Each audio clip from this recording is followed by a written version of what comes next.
I want to start today, here's my thing. Hold on, there we go, hey. I want to start today, talk about the structure of polypeptide. I get a lot of people asking me, in terms of Lost, you know, what the hell's that island? You know, it's usually followed by, no, seriously, what the hell's that island? Why so many mysteries? What is it about mystery that I seem to be drawn to? And I was thinking about this, what to talk about at TED, when I talked to the kind rep from TED, and I said, listen, you know, what should I talk about? He said, don't worry about it, just be profound. And I took enormous comfort in that, so thank you if you're here. I was trying to think, what do I talk about? It's a good question. Why do I do so much stuff that involves mystery? And I started trying to figure it out. And I started thinking about, well, why do I do any of what I do? And I started thinking about my grandfather.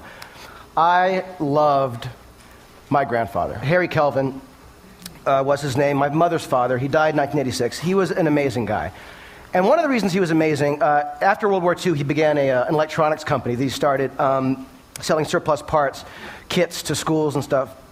So he had this incredible curiosity. As a kid, I saw him come over to me with radios and telephones and all sorts of things, and he'd open them up. He'd unscrew them and reveal the inner workings, which many of us, I'm sure, take for granted, but it's an amazing gift to give a kid, to open up this thing and show how it works and why it works and what it is. He was the ultimate deconstructor in many ways. And my grandfather was this kind of guy who would not only take things apart, but he got me interested in all sorts of different odd crafts, like you know, printing, like the letterpress. I'm obsessed with printing. I'm obsessed with silk screening and bookbinding and box making. And when I was a kid, I was always like taking apart boxes and stuff. And last night in the hotel, I took apart the Kleenex box. I was just looking at it, and I'm telling you,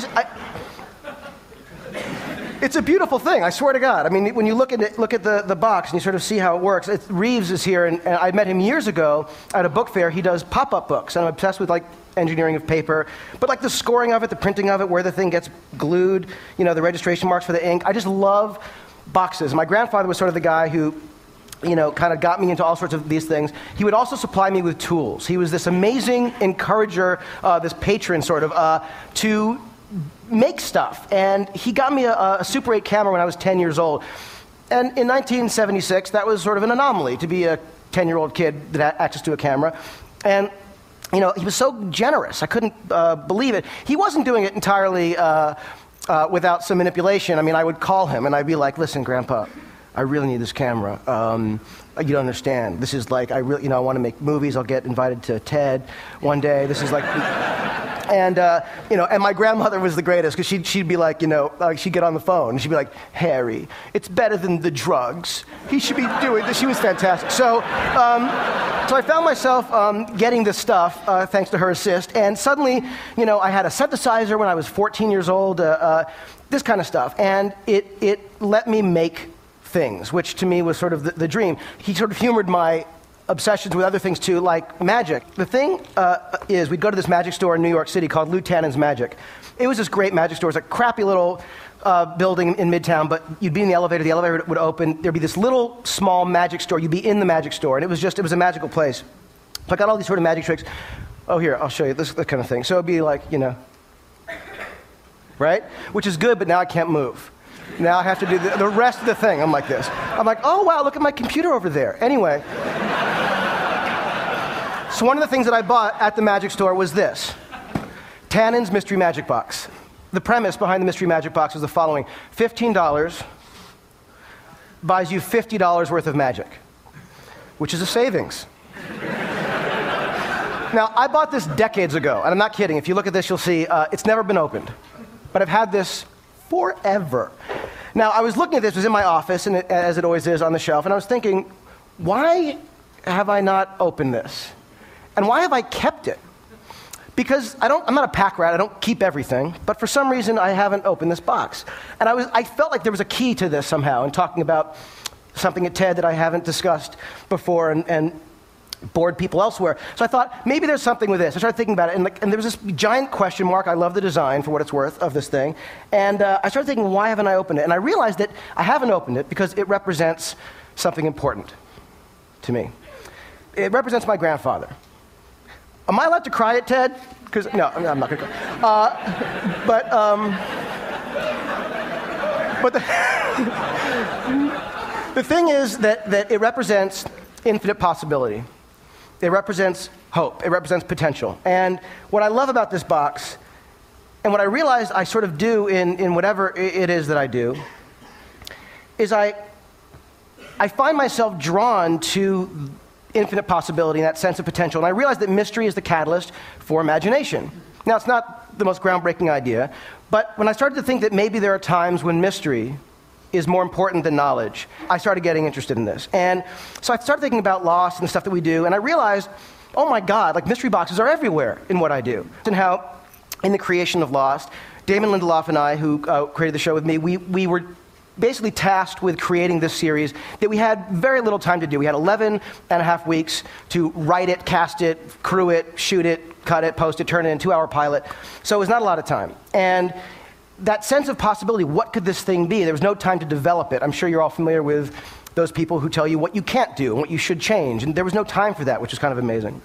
And so we did the show, and for those of you who haven't seen it or don't know, I'm going to show you this one little clip from the pilot just to show you some stuff that we did.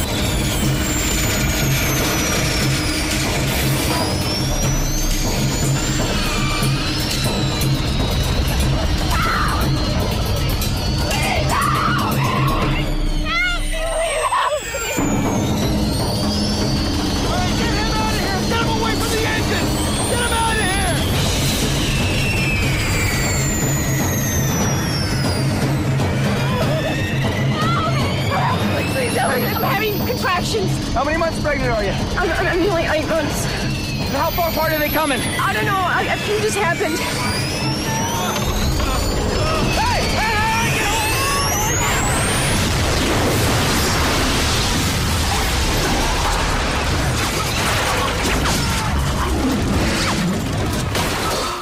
Now, 10 years ago, if we wanted to do that, we'd have to kill a stuntman. We'd actually...